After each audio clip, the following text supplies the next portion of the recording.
회의를 속개합니다. 추미애 당대표 발언이 있겠습니다. 네.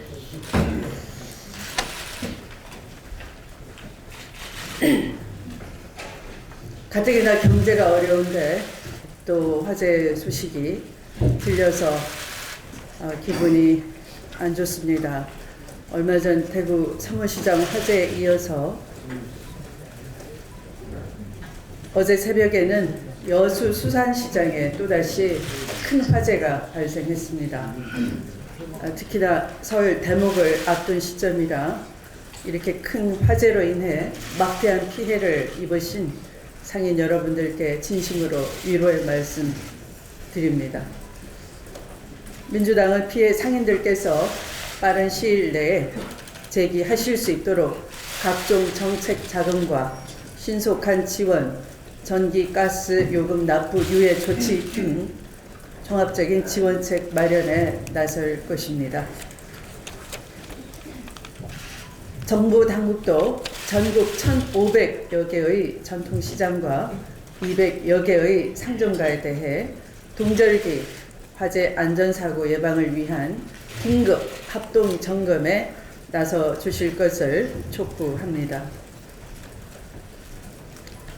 그동안 특검이 적폐의 둘레길을 걸어왔다면 이제는 적폐의 봉우리를 넘어야 할 때입니다. 적폐를 청산하는데 큰 봉우리는 대통령을 비롯해 이재용, 김기춘, 우병우, 조윤선 이렇게 적폐 오봉이라 할 것입니다. 이 큰 봉우리 오봉을 제대로 넘어서서 제대로 된 법치 청산을, 적폐 청산을 할 수 있는 길을 마련해야 되겠습니다.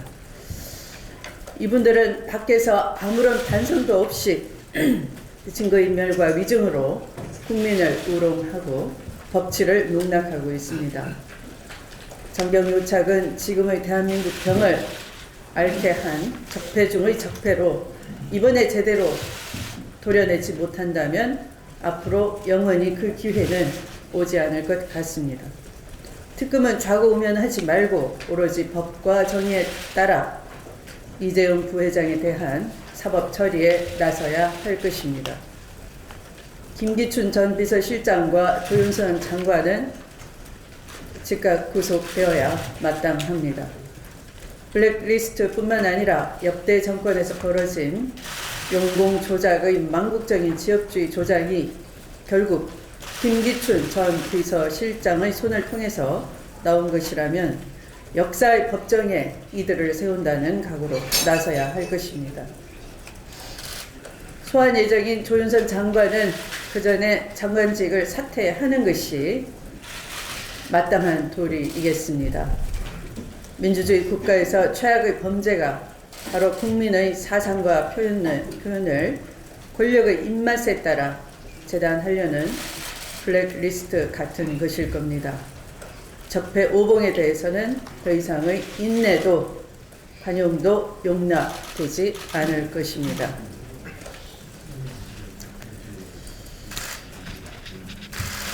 유엔 사무총장으로서 우리 대한민국이 유엔 사무총장을 배출했다는 그 자체가 대한민국의 자랑이고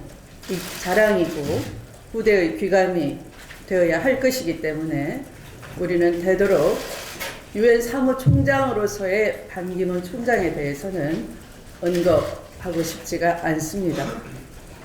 그러나 귀국 후 반 전 총장의 행보를 보면서 불가피하게 언급하지 않을 수 없게 만들어내시니 씁쓸한 생각이 들 뿐입니다.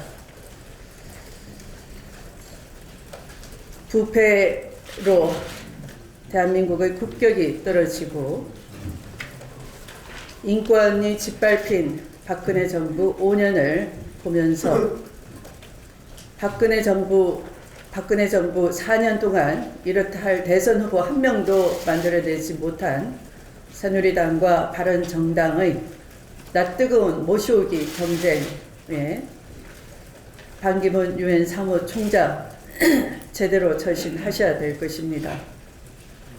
자칫하면 박근혜 대통령과 국정농단 세력에 의해 나라가 파탄 지경에 이르렀는데 그에 대한 합당한 책임을 지는 것이 정당 정치이고 책임 정치이고 또 그것을 심판하는 것이 국민의 심판권인 선거일 것입니다. 그 심판을 가로막고 책임 정치, 정당 정치를 물타기 해주는 도구로 쓰임새가 끝난다면은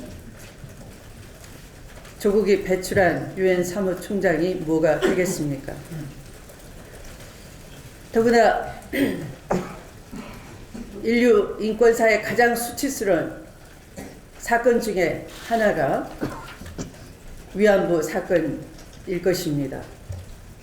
유엔은 바로 그런 짓밟힌 소수자의 전시의 인권을 보호하고 감시하고 꾸짖을 책무가 있는 곳입니다.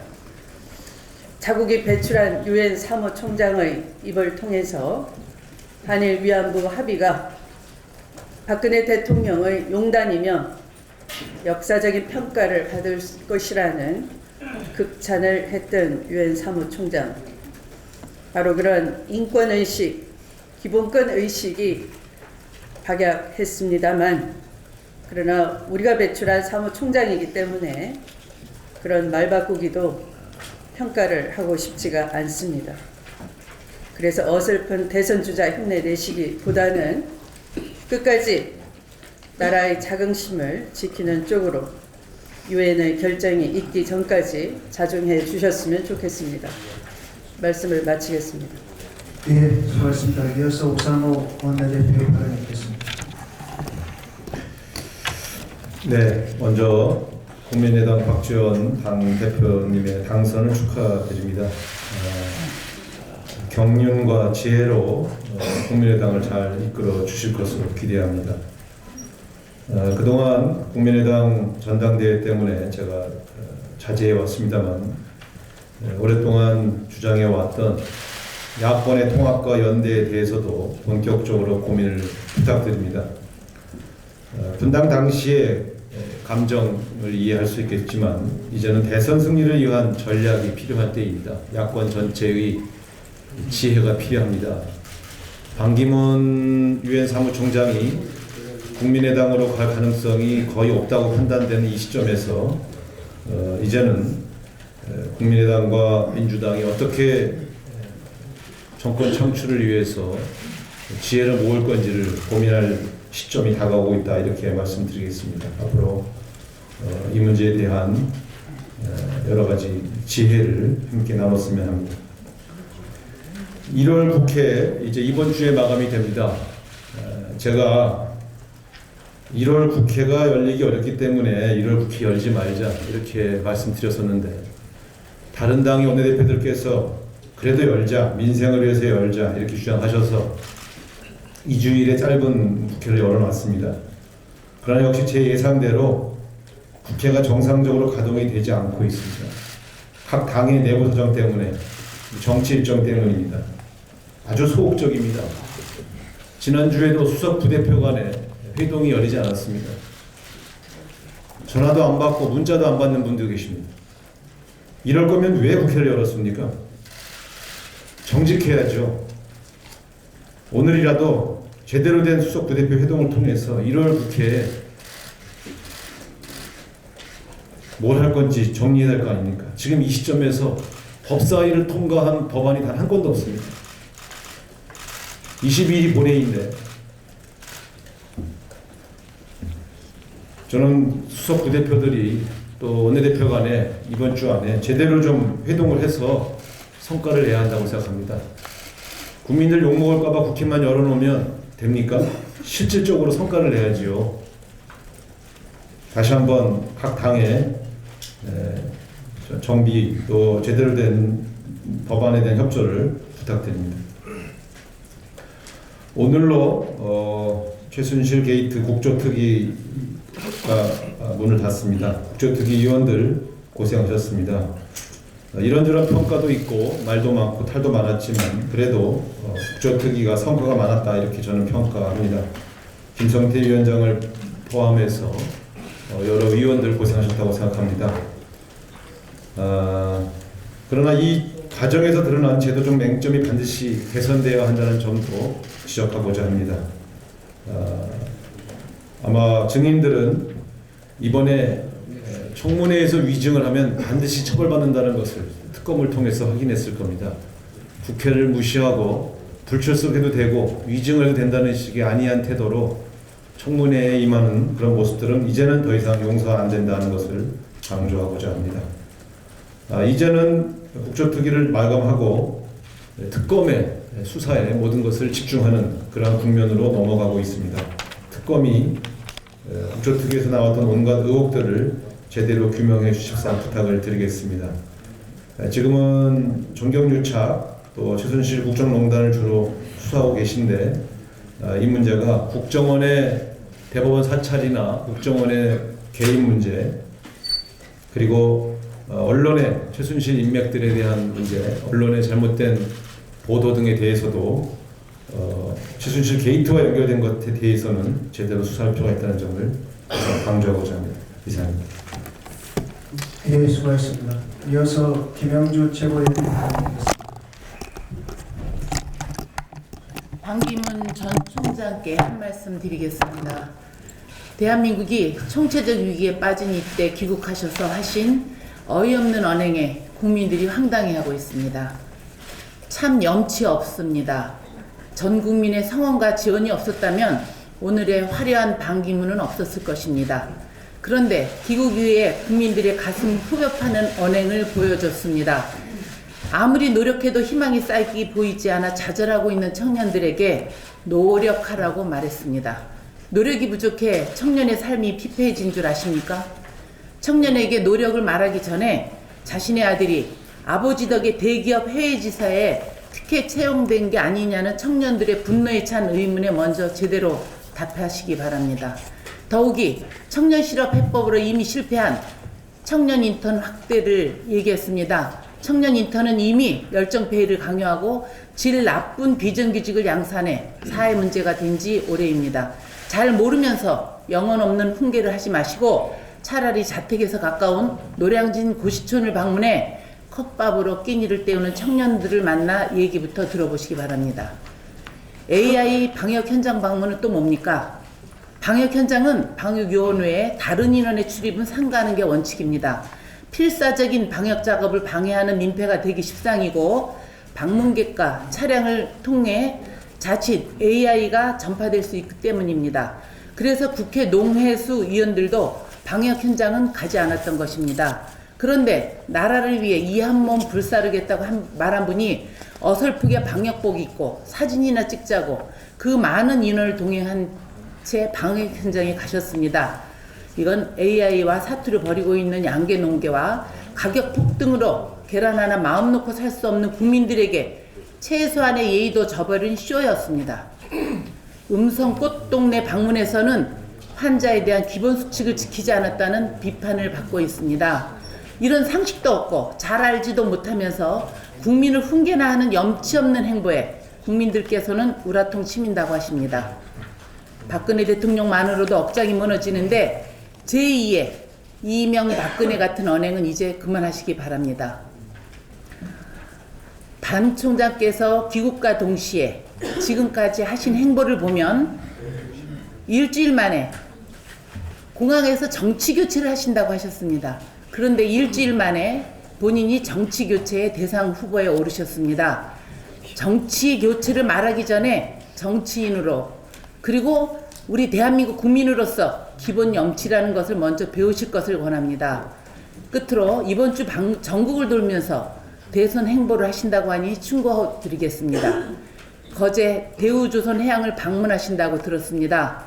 가시기 전에 주변에 이명박근혜 정부 사람들부터 정리하십시오. 대우조선해양을 위기에 빠뜨린 장본인들이 바로 이명박근혜 정부 인사들입니다. 광주 5.18 묘지에 가기 전에는 박근혜 정부가 불허한 이무리한 행진곡 제창에 대해 어떻게 생각하시는지 밝혀주시기 바랍니다. 그리고 진도 팽목항 방문은 사전 답사까지 하셨으니 이번에는 수행하시는 분들께서 커피는 스스로 타서 드시기 바랍니다. 그렇게 힘든 유가족들한테 사전 방문한 수행자들이 커피를 타다 달라고 했던 참 너무 한심한 얘기를 듣고 슬펐습니다. 1000일이 넘도록 세월호 참사 진상규명을 요구하고 있는 희생자 가족들의 염원인 제대로 된 세월호 특별법 처리와 세월호 특조위 재구성에 대한 입장을 반기문 전 총장께서 명확히 밝혀주시기 바랍니다. 부산에도 가신다고 하니 일본 영사관 앞 소녀상을 그냥 지나치시지 말기를 바랍니다. 이상입니다. 예, 수고하셨습니다. 이어서 전해철 최고위원의 발언 있겠습니다.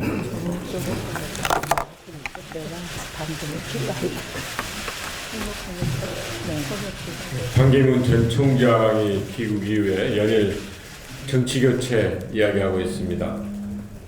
정권교체를 단순히 제한된 수단이라고 평가절하하면서 전반적으로 정치제도를 개혁해야 한다고 하고 있지만, 그러면서도 그 내용에 대해서는 귀국한 지 며칠 안 됐기 때문에 조만간 구체적인 안을 전문가와 협의해 발표할 계기가 있을 것이라고 막연하게 밝히고 있습니다.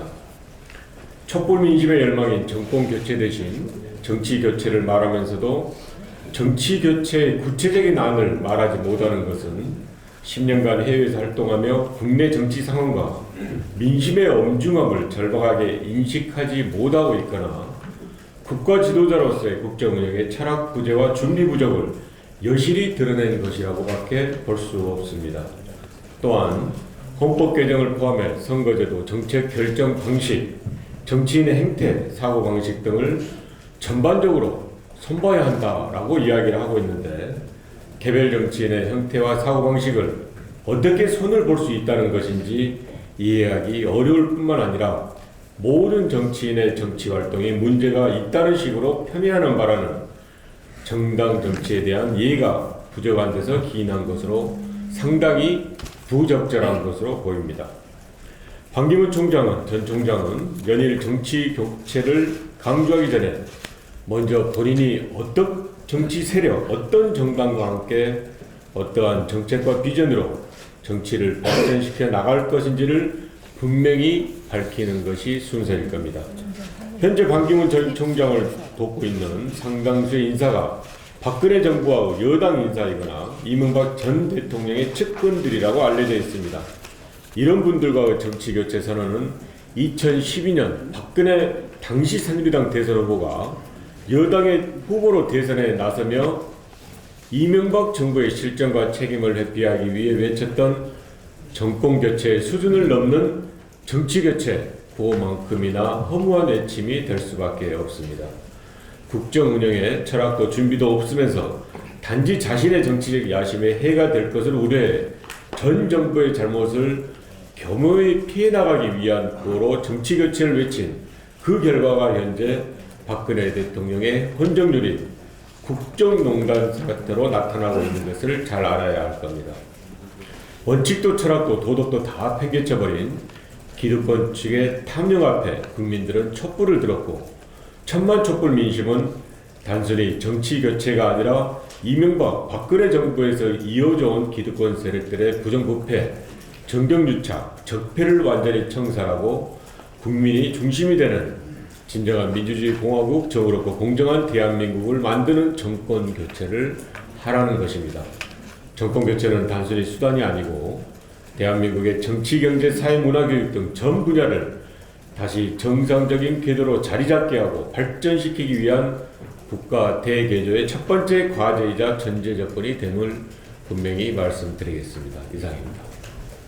예, 수고하셨습니다. 이어서 최인호 최고위원의 발언이 있겠습니다. 억지 주장도 구태 정치입니다. 정치를 막 시작하는 반 전 총장이나 신당을 만들고 있는 바른정당이 억지 주장으로 출발하는 것은 정권 교체를 통해 진정한 정치 교체를 바라는 대다수 국민들을 우롱하는 것입니다. 반 전 총장과 바른정당이 입을 맞춘 듯이 한 목소리로 정치 교체를 합창하고 나섰습니다. 그러나 구태 정치인 억지 주장을 펼치고 있어서 국민들에게 큰 실망을 주고 있습니다. 바른정당은 정권 교체가 아니라 정치 교체를 주장하면서 야당으로의 정권 교체를 박근혜식 패권 정치의 연장이라고도 주장했습니다. 한마디로 억지 주장입니다. 지금 대한민국의 정치를 바꾸는데 야당으로의 정권 교체 없이 어떻게 가능합니까? 탈당 원서의 잉크가 마르지도 않은 새누리당 탈당 세력이 정치 교체를 주장하는 것은 한마디로 우스운 주장입니다. 범새누리당 세력의 집권이야말로 제2의 박근혜 정권의 연장이지 야당으로의 정권 교체가 박근혜 정권의 연장이라는 주장은 억지 중에 억지 주장입니다. 지금 국회에서 추진 중인 개혁 입법에 새누리당과 별반 다를 바 없는 소극적이고 수구적인 태도를 보이는 당이 바른정당 아닙니까? 반 전 총장도 마찬가지입니다. 탄핵 사태 전까지 수년 동안 박비어 청가를 부르면서 박 대통령의 굴욕적인 한일 위안부 합의마저도 전 세계에 대놓고 극찬했던 사실을 국민들은 기억하고 있습니다.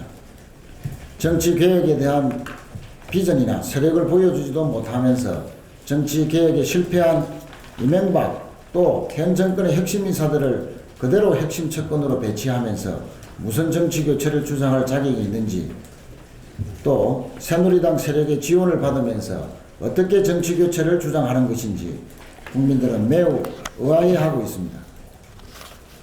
또 정치 교체의 핵심은 깨끗한 정치와 친인척 관리입니다. 자신의 불법 자금 수수 의혹도 명쾌히 못 밝히고 국제적인 불법 로비로 기소된 친동생과 친조카조차 관리 못하면서 무슨 정치 교체를 말할 자격이 있는지 국민들은 더욱더 의아스럽게 생각하고 있습니다. 억지 주장으로 합창하는 친박 세력이었던 반기문 전 총장과 국정농단의 책임을 져야 할 바른정당은 박근혜 정권의 농단에 대해 진정성 있는 사과부터 먼저 하는 것이 국민에 대한 도리일 것입니다. 이상입니다. 예, 수고하셨습니다. 이어서 신규전 최고위원의 발언이 있겠습니다.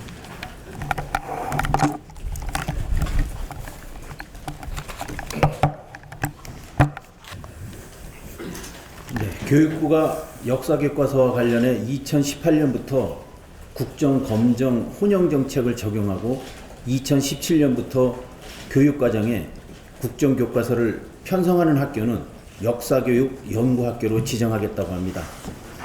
이것은 교육부의 저급한 꼼수입니다.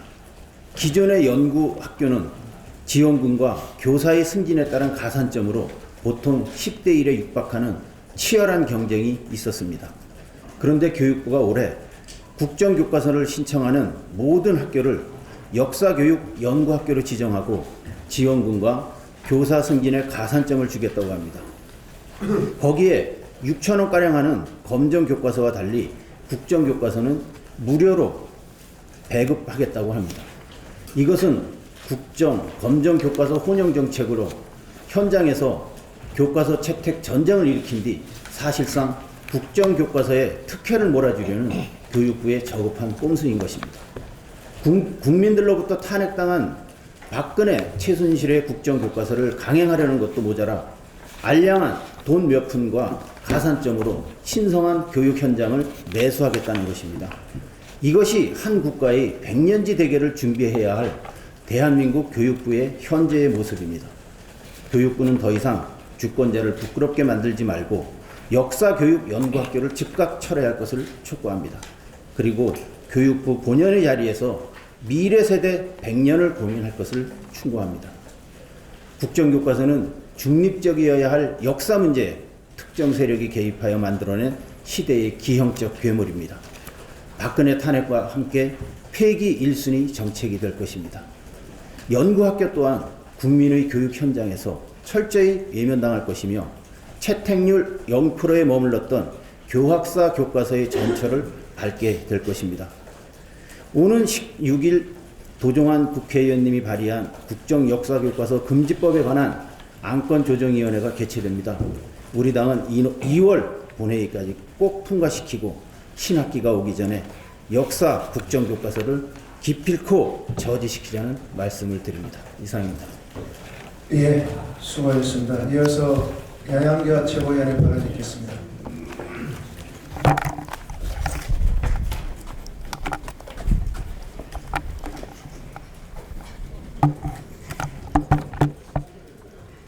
국민의 생명과 안전을 지켜주지 못하는 국가는 존재의 이유를 다하지 못하는 것입니다.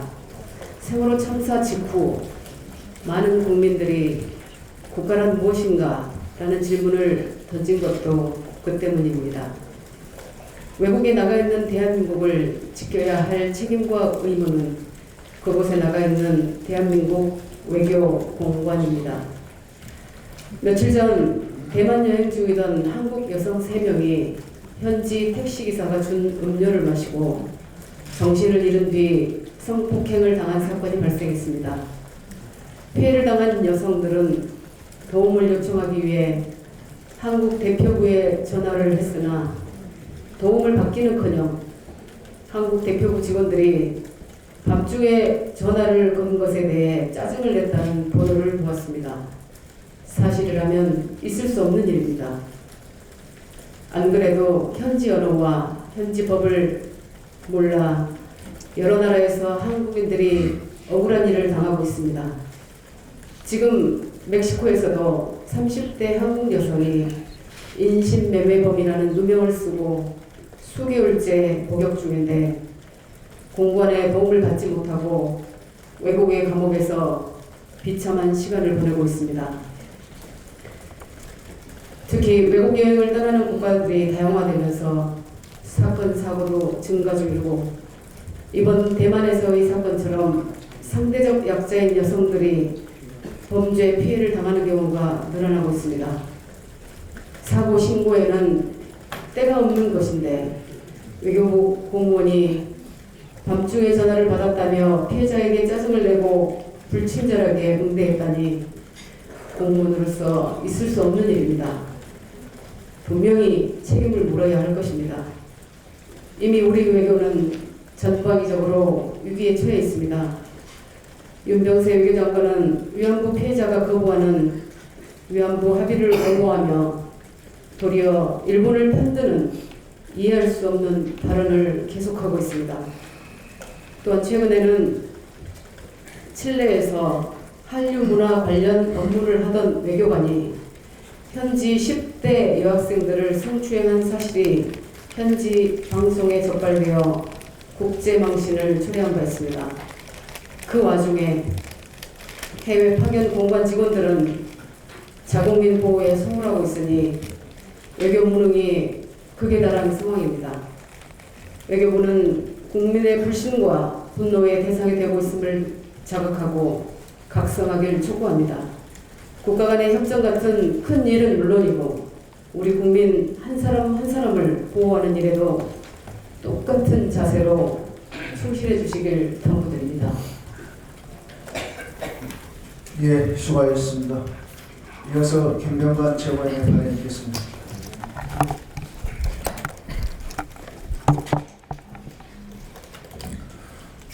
지난 11일에 국회 안전행동위원회 전체회의에서 현행 만 19세 이상의 투표 연령을 만 18세로 낮추는 공직선거법 개정안 상정이 새누리당, 바른정당의 반대로 결국 무산되었습니다. 이미 안행 보관소위에서 만장일치로 통과된 사안을 무엇이 두려워서 반대하고 있는 것인지 새누리당과 바른정당은 국민 앞에 명확한 입장을 내놓아 주시기 바랍니다. 이번 천만 촛불의 중심은 바로 우리 청년들과 청소년들이었습니다. 우리 젊은 세대가 가장 분노했던 것은 반칙과 특권이 팽배한 대한민국의 불공정과 불평등이었고 결국 이런 민심과 민주적 절차에 의해서 박근혜 대통령은 탄핵되었습니다. 이제 대한민국은 국민적 열망과 민주주의 제도에 부합하는 새로운 대통령을 원하고 있습니다.